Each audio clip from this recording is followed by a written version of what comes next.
Hello, class. Today we're going to learn some multiplication strategies. So let's start with the first one, which is repeated addition.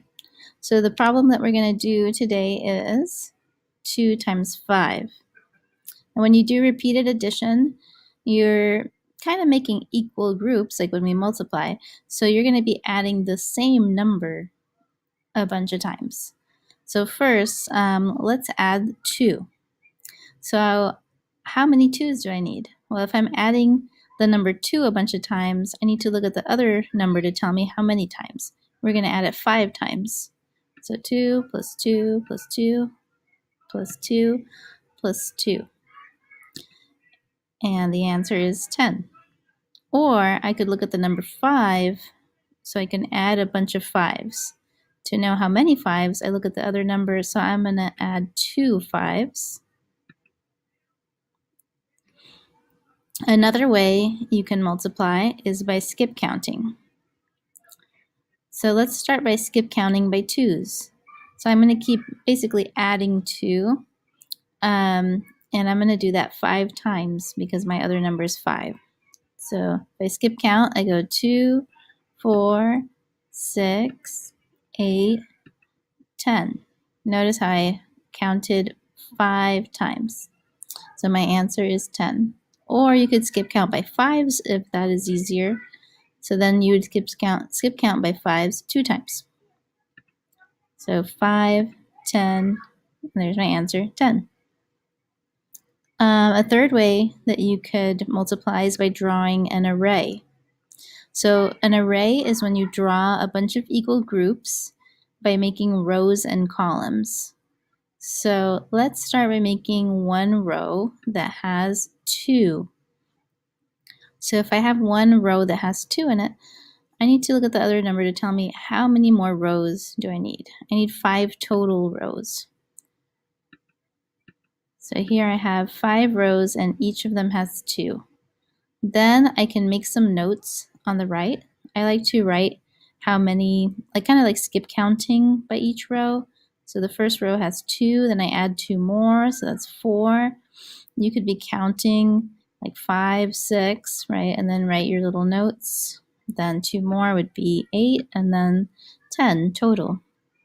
Or you could make the array going the other direction. You could put 5 in each row.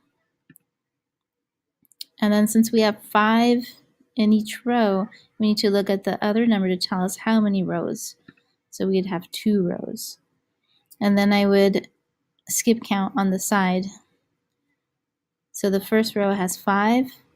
And then if I don't know what 5 plus 5 is, you could count from starting after 5. So I could count 6, 7, 8, 9, 10, and then write it down. Okay, the fourth way I'm going to show you is groups with dots in them, or we learned in class loops and groups. So first we would start off by thinking of, well, how many groups do I want to draw? So look at one of the numbers and draw that many groups. Then the other number tells you how many dots you put inside. So then you can count the dots, and I like to make notes again. So I'm going to count on the left 1, 2, 3, 4, 5 dots, and then I write down 5. And then you can keep counting 6, 7, 8, 9, 10, and then write some notes. There you go, 10 total. So my answer is 10. I could look at the other number and make 5 groups. And if I make 5 groups, then the other number tells me how many to put inside. So in this case, it would be 2.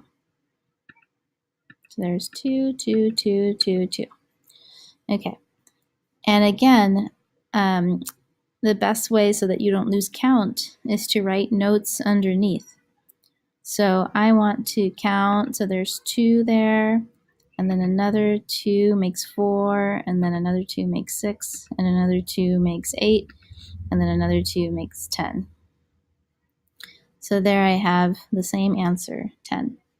Now, I don't really like this strategy because sometimes it's easy to miscount. Maybe you didn't draw enough dots, or maybe you counted the same dot a couple times.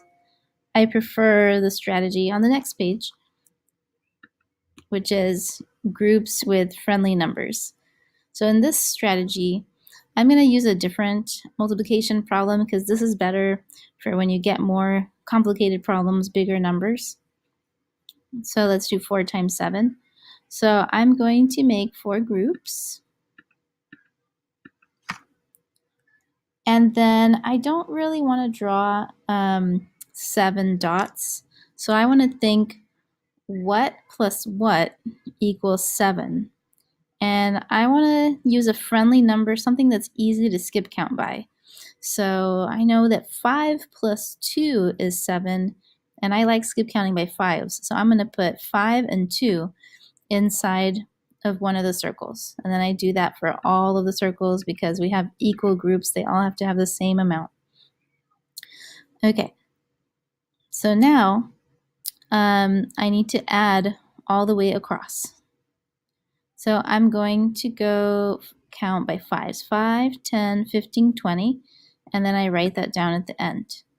Now I'm going to count by 2s. 2, 4, 6, 8. Okay, I'm going to write that down. And then you can add your 2 totals to get the answer. So 20 plus 8 is 28. So 4 times 7 is 28. You could even use this strategy with even bigger numbers, like 3 times 16. So first I'm going to draw 3 groups. And then I have to think, what plus what is 18? Well, I know 10 is a really easy number to count by. So I could write 10 plus 6, but maybe I don't know my 6's yet. Maybe that might be too hard to count by. So I'm going to do 10 plus 5 plus 1. That'll give me 16, and 10s are easy to count by, 5s are easy to count by, and so are 1s. So then again, I write that all those numbers the same in each group because I need equal groups. Now I'm going to count across. I'm going to count all the 10s. 10, 20, 30, and then I write my notes. Then I'm going to count the 5s, 5, 10, 15, and write notes on the side. And then 1, 2, 3. So I'm going to write that, and then add up all of the totals to get my answer. 5 plus 3 is 8, and 3 plus 1 is 4, so my answer is 48. And that's how you multiply by drawing groups. I hope watching this video helped you out with your multiplication. Remember, there's a lot of strategies to choose from. Choose whatever is easier for you. Good luck studying.